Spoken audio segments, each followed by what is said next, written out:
Hello and welcome. Today, we're diving into a relatively uncommon but important condition known as hemotympanum. Join us as we explore what it is, what causes it, how it's diagnosed, and the various approaches to management. So, what exactly causes hemotympanum? Essentially, it's blood behind the eardrum. The most frequent culprit is trauma to the head. This could be from a direct blow to the ear, a skull fracture, or even barotrauma pressure changes, like when diving or flying. Less common causes include bleeding disorders or even certain types of tumors, though these are rare. To understand hemotympanum, we need to look at what happens behind the scenes. When there's trauma or another cause, blood vessels in the middle ear rupture. This blood then accumulates in the space behind the tympanic membrane, the eardrum. The eardrum, being thin and translucent, allows us to see this blood, which is the hallmark of hemotympanum. The blood can disrupt the normal function of the middle ear, potentially affecting hearing.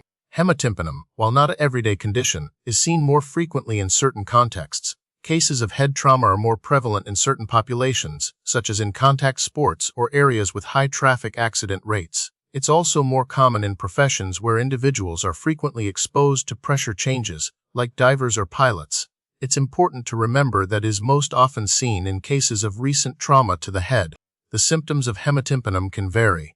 The most obvious sign is the visible presence of blood behind the eardrum, which your doctor will see during an examination. Other common symptoms include ear pain, a feeling of fullness in the ear, hearing loss which can be temporary or more persistent, and tinnitus, or ringing in the ears. In some cases, dizziness or vertigo may also occur, especially if the inner ear is also affected. Diagnosing hemotympanum primarily relies on a thorough physical examination.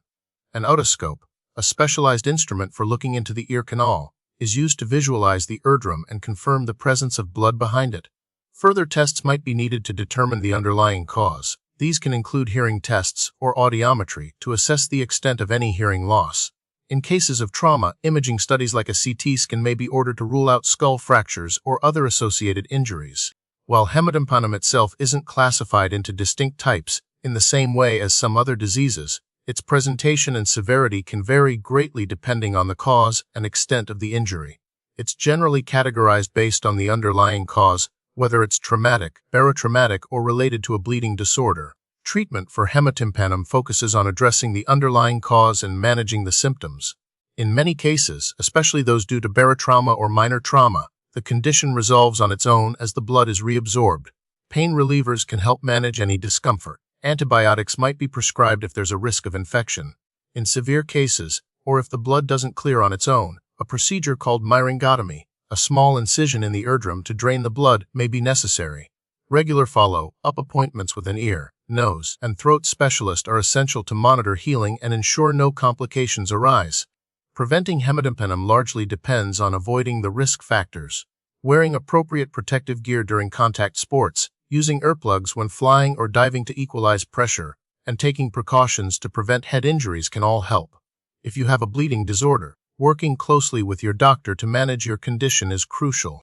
The prognosis for hemotympanum is generally good, especially when it's promptly diagnosed and managed.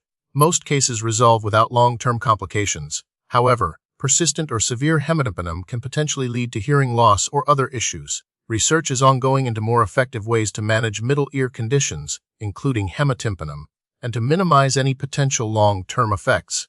Remember to consult with your doctor if you experience any symptoms related to your ear.